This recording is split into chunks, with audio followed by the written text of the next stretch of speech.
A lonely mountain man bought her for $3, but she taught him how to love. The year was 1865, and the frontier had a way of stripping a person down to their bones, revealing whatever truth lay underneath. Snow fell that evening in the mountain mining camp. Thick, wet flakes that clung to beards, hats, and the warped wooden boards of trading post. Lanterns flickered against the wind, casting long shadows across the crowded room. Men huddled shoulder to shoulder, boots caked with mud, eyes hollow from long weeks of digging through frozen earth for a dream carved out of lies. Inside that smoke-choked air, something colder than the weather pressed against the walls. The kind of desperation that made men do foolish, brutal things. The girl stood near the corner, her arms wrapped around her thin body, as if she could somehow hide inside herself. Her dress, once blue, had faded into the color of dirty creek water. Frost clung to her eyelashes, and her lips trembled, not from fear alone, but from hunger. She hadn't eaten properly in days. No one cared. To the men around her, she was simply another commodity. Her name, she whispered earlier to a passing stranger, was Mara. But in this room, she was the girl, nothing more. The auctioneer, a balding man with a thick gut and a whiskey-stained voice, banged his fist on the bar. "Step forward," he barked, motioning her into the center of the room. She moved stiffly, like someone who expected pain with every step. The men jeered, tossing coins into the air, smirking as if this were the entertainment for the night. The wind rattled the shutters, and someone slammed the door to keep out the cold. $3 to start, the auctioneer announced. A round of laughter broke out. $3 was barely the cost of a mule's feed for a week. But the men weren't interested in paying fair prices tonight. They'd already decided she wasn't worth much.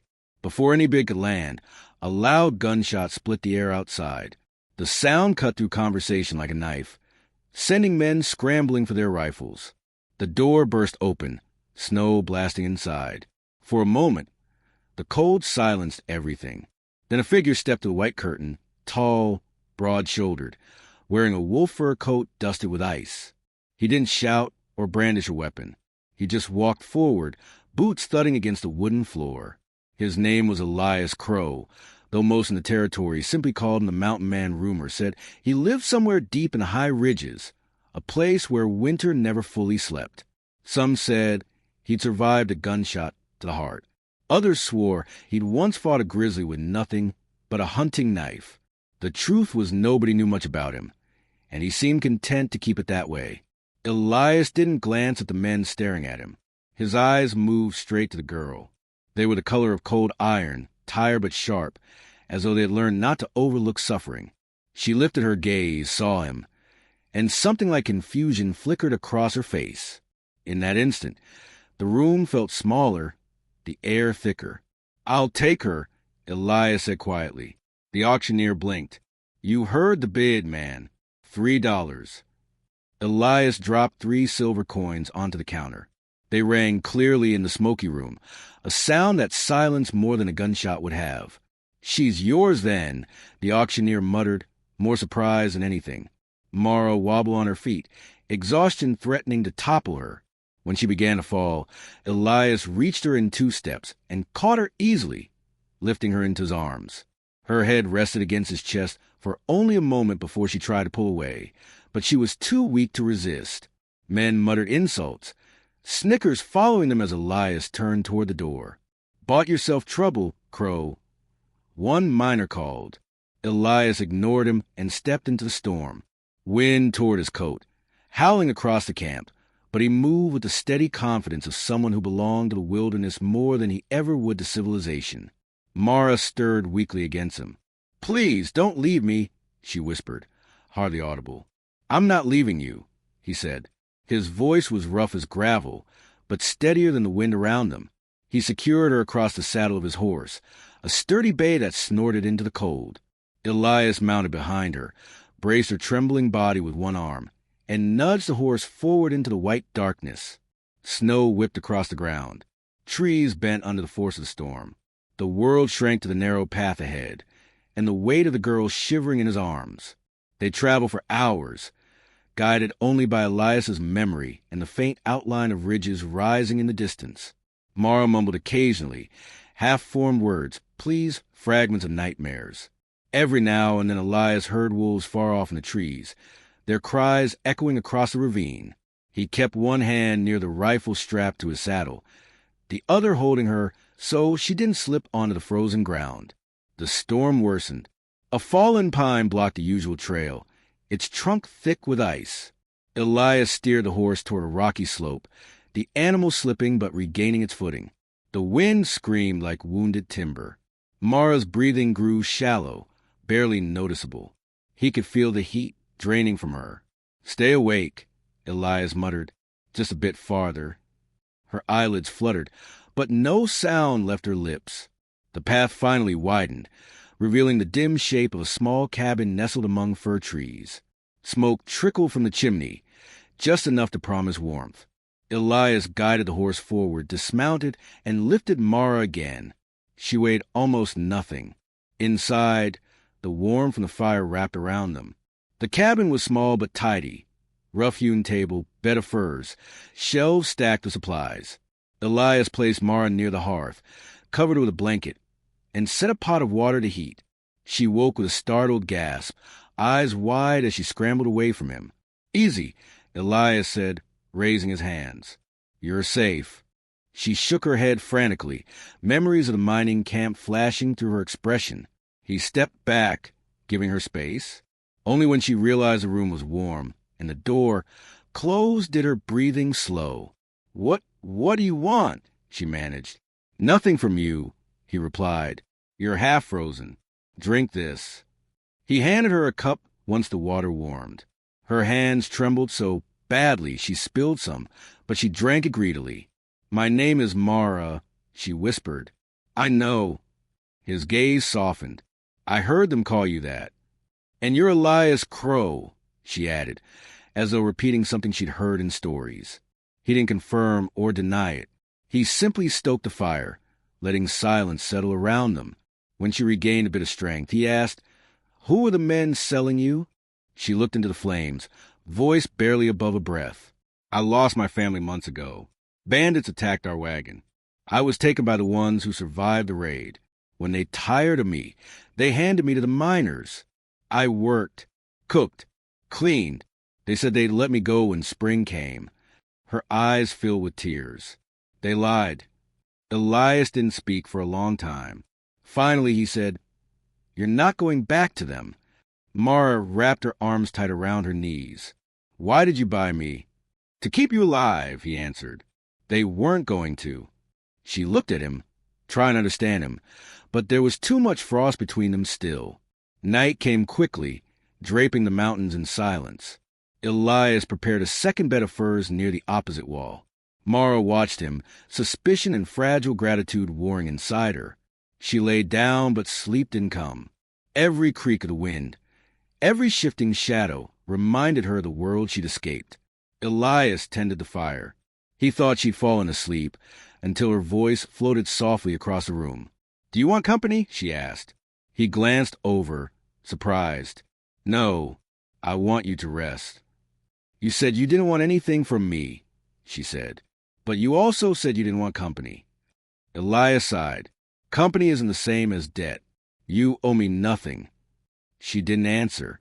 A sudden crash against the door made both of them freeze. Elias grabbed his rifle and motioned Mara behind the table. Boots thudded outside.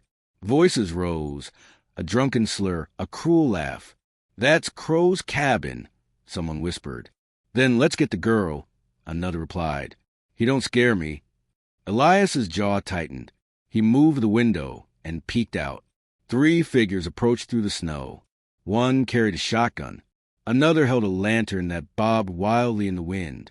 Elias said only one word, Stay down.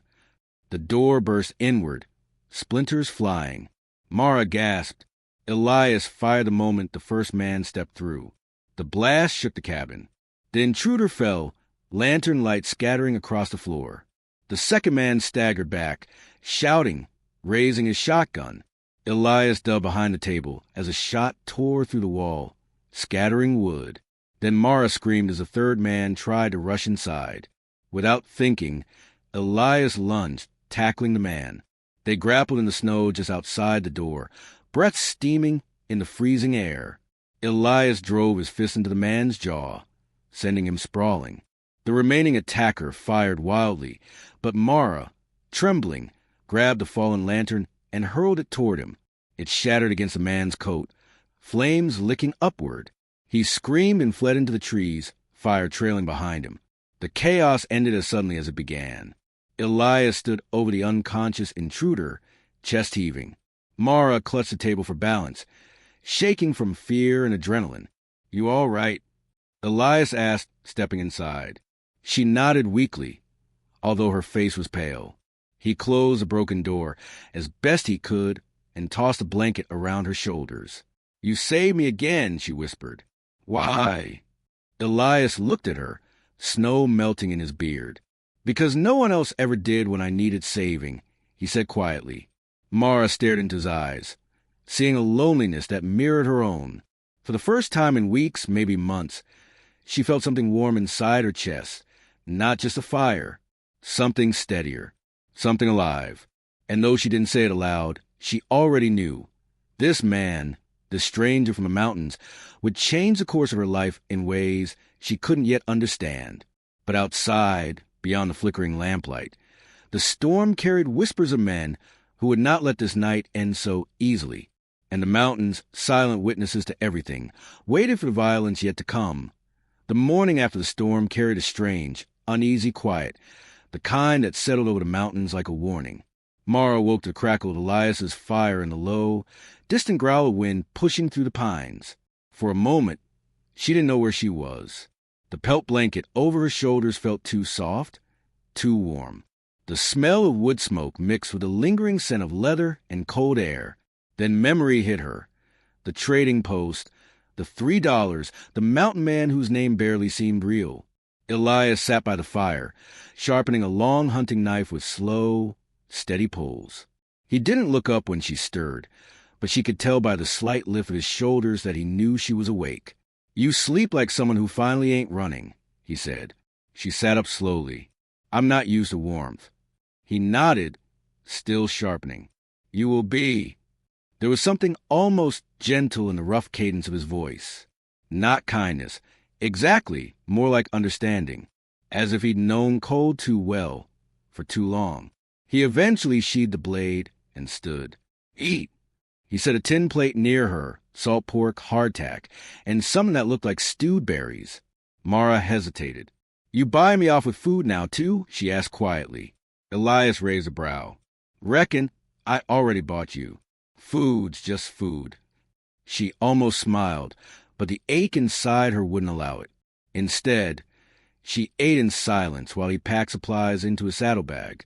The sky outside the cabin door shifted from pale gray to a deeper slate, clouds rolling low and heavy over the ridges. "We need to go deeper into the mountains," he said once she finished. "Storm last night spooked the game. I got a track a few miles north. You'll come." "Why?" "Safer that way." He cinched the saddle tight. "Things out here got teeth. Storm made him hungry."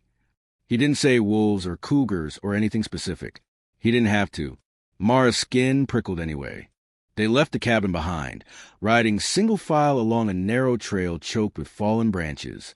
Elias led with a kind of sure, grounded posture that came from years living far from law or city noise. Mara followed on a smaller mare, her fingers stiff around the reins. She had never ridden this deep into wilderness. She had never seen mountains rise like jagged spires around her, their shadows long and cold even in morning light. "How long you been up here?" she asked as they rode. "A while." "Well, that tells me nothing." "Then I reckon you asked the wrong question." She huffed, breath fog in the air. "All right. Why the mountains?" He paused, considering. "Because everything down below hurt too damn much." She turned her head, studying him.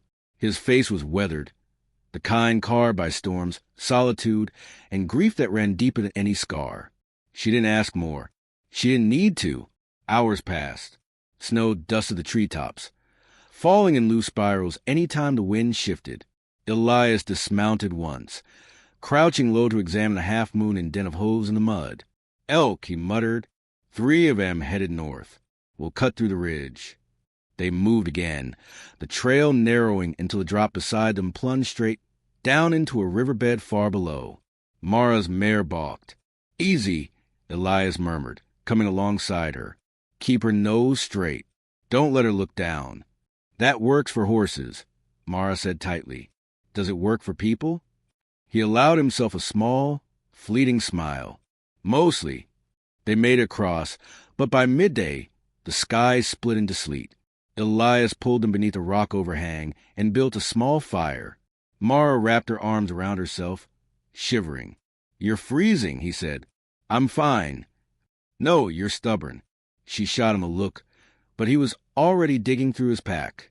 He tossed her a fur-lined coat, heavy warm, smelling faintly of pine resin. "Wear it. It's yours." "I got another." She slipped it on. Heat bloomed along her shoulders, her arms, her chest. She exhaled for what felt like the first time that day. While the fire snapped and hissed, Elias took out a strip of leather and began oiling it with slow, methodical strokes. "You asked me why I live up here," he said without looking at her. "Truth is, I lost someone. Someone who didn't deserve the end she got." Mara's breath stilled. "Your wife." He nodded once. "Her family blamed me. Sheriff blamed me. Hell, whole town blamed me. But up here, mountains don't blame. They just are." Silence stretched between them, not empty but heavy with understanding. "I lost someone too," Mara whispered. "My mother, then everything else." He didn't ask what everything else meant. Maybe he knew better than to pry. Maybe he just knew pain when he heard it. Wind clawed at the overhang. Elias stood abruptly. "We move." They rode again as the storm thickened, flakes swirling in frantic spirals. The air sharpened, colder, quieter. Too quiet. Elias halted suddenly. Mara nearly rode into him. "What is it?" He held one hand up for silence. The forest was still. No birds. No cracking branches. No wind. Just a low, rumbling breath. Not from the sky. Not from a man. Too deep. Too wet.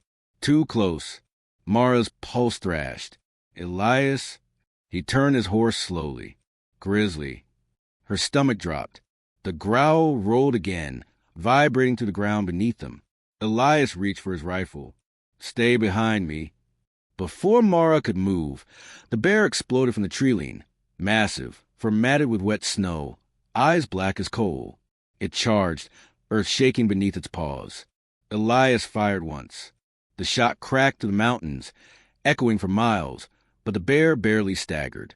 "Ride!" he shouted. Mara kicked her mare hard. Branches whipped past her face, the cold air slicing her lungs. Behind her, she heard Elias fire again, then a roar so loud it swallowed the wind. She risked a glance back. The bear barreled after Elias, swiping with claws long as carving knives. Elias dodged, but the creature lunged, slamming him off his horse. He hit the ground hard. "No!" Mara screamed. She wrenched her horse around, heart slamming her ribs. She had nothing, no weapon, no plan, but she couldn't leave him. She wouldn't. The mare skidded to a halt behind Elias. The bear reared, jaws wide. Mara grabbed a fallen branch. Thick, splintered, heavy, and swung with every ounce of terror and fury in her body, though it cracked against the bear's skull. It turned on her, enraged. Elias surged up, blood on his forehead, knife flashing. He drove the blade into the bear's shoulder. The creature roared again, stumbling back. "Get on the horse." Elias barked. Mara hauled him up, her strength fueled by pure fear, and together they scrambled onto the mare. Elias clung to her waist, breath ragged. "Go!" The mare bolted. Branches tore at them. Snow blinded them. The world was reduced to hooves pounding earth, and the thunder their own hearts. Only when the roar faded into distance did Mara slow. Elias slumped, clutching his arm. Blood seeped between his fingers. "You're hurt," she said, voice cracking. "Not dead," he muttered, which is something. She helped him down beneath a cluster of pines. His arm was gashed, deep. She tore strips from her underskirt, hands shaking as she wrapped the wound. You saved me, he said quietly. I wasn't leaving you. He held her gaze for a long moment. Something unspoken passed between them, an understanding forged in fear and fire and near death. When the bleeding slowed, he leaned back against a tree, breath uneven. Mara, he said softly, you got more fight in you than anyone I ever met. She looked away, heat rising behind her eyes. I had to. No, he corrected gently. You chose to. Snow drifted around them, soft and slow, like the mountains themselves were finally exhaling. After a long silence, Mara whispered, Elias, what do we do now? He smiled faintly, tiredly. Now, we get back to the cabin before something else decides we look edible. It wasn't joking, not exactly, but made her laugh anyway. Small, breathless, real. They remounted the mare, Elias leaning heavily against her. The trail home felt longer than before, colder, more dangerous. But every time she wavered, she felt his steadying hand on her waist, his quiet breath against her shoulder. And beneath the fear, something else flickered. Something warm, fragile, terrifying. Trust, or the beginning of it. By the time they reached the cabin, dusk had settled. The sky glowed a deep purple over the peaks. Mara helped Elias inside, eased him onto the bed, and stoked the fire until the room blazed with heat. He watched her through half-lidded eyes. Didn't think I'd be the one found part today. You're allowed, she murmured. She cleaned his wound carefully. He hissed, but didn't pull away.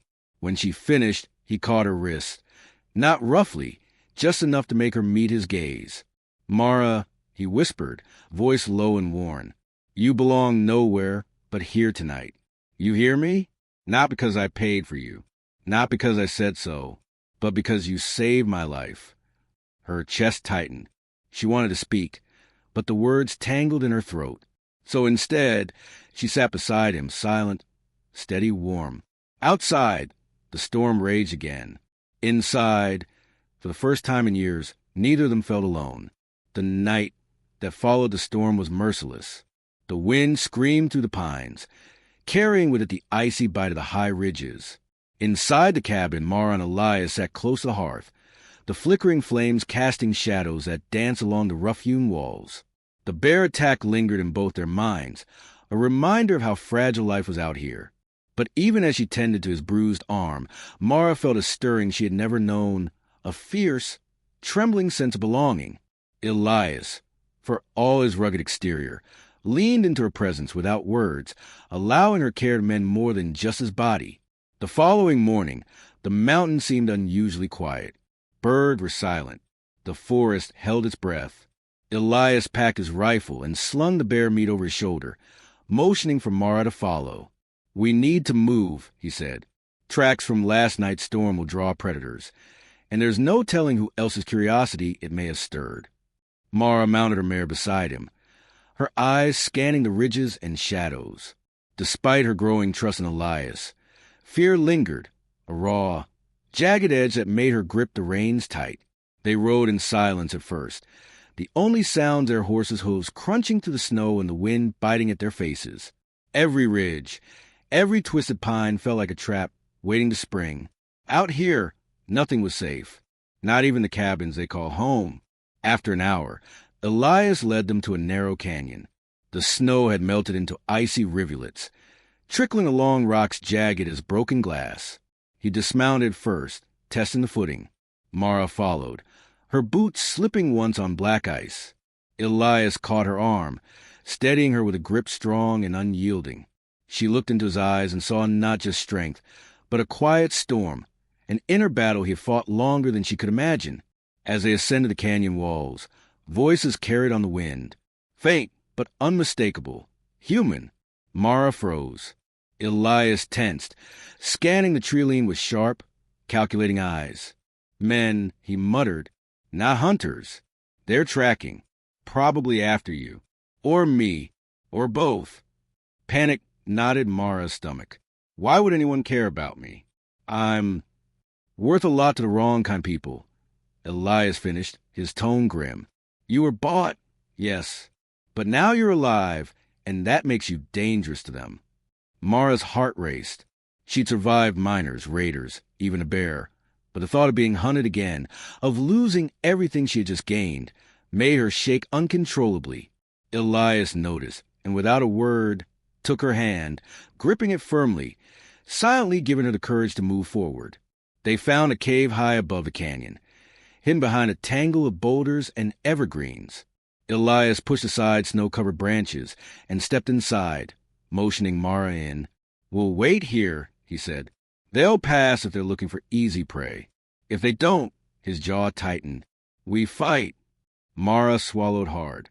She had no weapon. She had no experience. Only a fire inside her that had begun to burn since Elias rescued her, a fire she didn't know how to control. She followed him into the shadowed cave, noticing the marks of his past. Furs, trap lines, makeshift tools, all meticulously arranged. This man had survived the wilderness in ways she could scarcely comprehend. Hours passed. The wind outside howled, carrying the scent of snow and pine. Mara watched Elias, studying how he moved, how his eyes constantly scanned the darkness for threats, how every muscle in his body seemed tuned to survive, to protect. Despite his rough exterior, she realized he carried not just strength, but a deep, abiding care. And she knew, terrifyingly, that she relied on it now as much as her own pulse. Then the voices returned, louder, closer. Mara's heart leapt, and she felt a hot knot of fear in her chest. Elias pressed a finger to his lips. "Quiet," he whispered.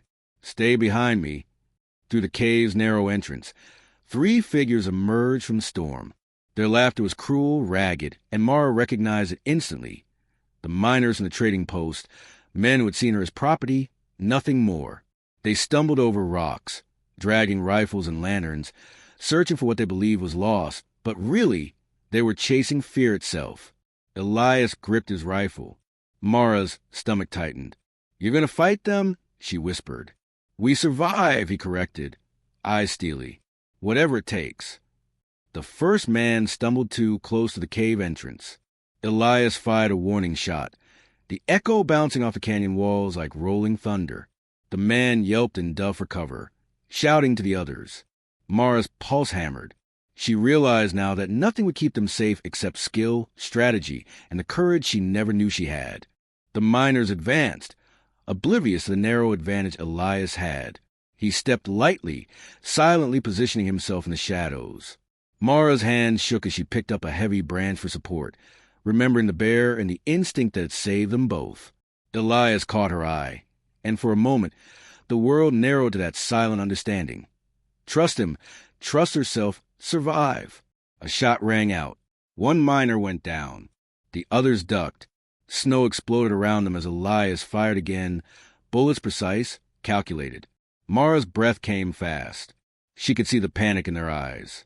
She could see herself, not the scared girl in the trading post, but someone capable, someone who had learned to fight in the wilderness, someone Elias had taught to survive. They pressed their advantage.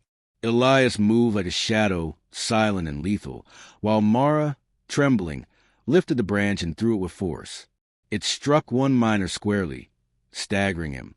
The other 2 froze, and Elias's rifle followed with exacting force. When it was over, the snow lay scattered with bodies and tracks, and the wind carried away the echoes of violence, leaving only a sharp, biting silence. Mara slumped against Elias, shaking, tears freezing on her cheeks. "I thought I'd die," she whispered. "You almost did," Elias admitted, but there was no fear in his voice now, only calm, resolute control. "And you didn't. That makes you stronger than they ever were." The mountains around them were quiet again, almost unbearably so. Mara shivered, not from cold, but from adrenaline and the raw knowledge of what survival demanded. She realized something. In Elias, she had found not just a protector, but a mirror, a man who had faced loss, pain, and brutality, and lived. And she, for the first time, felt a spark of what it meant to be fully alive. They descended the ridge slowly, moving toward the cabin as night fell. The firelight greeted them like an old friend. Elias eased her to a seat and fetched blankets. Mara wrapped herself in warmth, eyes wide, still shaking from the fight. But beneath the fear beneath the adrenaline, there was a growing sense of something far more dangerous. Trust. Connection. Something that felt like love, though neither dared name it yet. Days passed, and the wilderness claimed its rhythm. Mara learned the land, the traps, the subtle signs of weather and predator alike. She hunted small game, tracked trails, and carried water from frozen streams. Elias taught her to read snow and sky, to move silently, to survive. But beyond survival, he taught her resilience, the quiet strength that comes from enduring, from refusing to break. And Mara, in turn, gave him a presence he had long ago thought impossible to need. In the small cabin, amid snowdrifts and storms, they found a rhythm together. Words were few, but each glance, each touch, each shared meal spoke volumes. Yet the peace was fragile. One evening, as the sun sank behind the mountains and the sky bled orange and violet, a distant whistle reached their ears. Human, deliberate, taunting. Mara froze. Elias tensed. Snow fell like ash in the sky as they scanned the horizon. The past had not forgotten her. The men from the trading post, or others like them, had returned. Elias checked his rifle. "They're coming," he said. His voice was calm, but his eyes burned with the same iron that had carried him through storms and bear attacks. "We hold this ground. We survive." Mara's stomach twisted with fear. She had faced death before, and now it loomed again. But she no longer felt powerless. She had learned, grown, fought. She would not flee. She would not break. Night fell completely. Snow swirled in the darkness, masking their movements. Elias led her to the hidden paths around the cabin, setting traps and arranging ambush points with meticulous care. Mara's hands worked quickly, efficiently, each task honing her fear into focus, each instruction from Elias sharpening her resolve. They were a unit, a single force forged by survival and trust. The mountains around them seemed alive with anticipation, holding their breath as predator and prey, past and present, collided. When the attackers finally arrived, they found not a helpless girl and solitary man, but a trap-laden fortress of snow, stone, and firelight.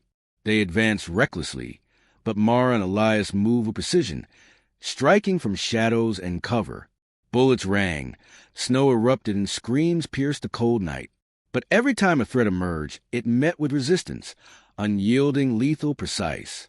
The intruders were outmatched, outsmarted, and finally forced to retreat into the mountains, leaving only echoes and broken snow behind. Silence returned. Mara and Elias leaned against each other, hearts still pounding, faces streaked with sweat, blood, and snow. For a long moment, neither spoke. The mountains had witnessed their trial, and they had survived. More than survived, they had transformed. Elias finally broke the silence. "You did good," he said. "Not a boast, not a comfort, simply a statement of fact. Better than most men I know." Mara shook her head, laughing softly through exhaustion. "I didn't do it alone." He looked at her then, truly looked, and in his eyes she saw the reflection of her own journey. Fear turned into courage, despair turned into strength, isolation turned into connection. And something more, something neither had dared name, yet both felt burning quietly in the cold cabin light. "Stay," he said, "if you want. You don't have to." Mara's throat tightened. "I don't want to go anywhere else." He allowed himself a faint smile, one that didn't hide scars or grief, only hope. And for the first time, the mountain that had once been a lonely prison became a home, a place of fire, survival, and something far more enduring, love. Outside, the wind carried away the echoes of pursuit. Inside, warmth, trust, and life pulsed in quiet defiance against the harsh wilderness. And in that cabin, Mara and Elias sat together, survivors of storms, bears, and men who had sought to control them, finally free to write the rest of their story as equals. Together, unbroken, unafraid,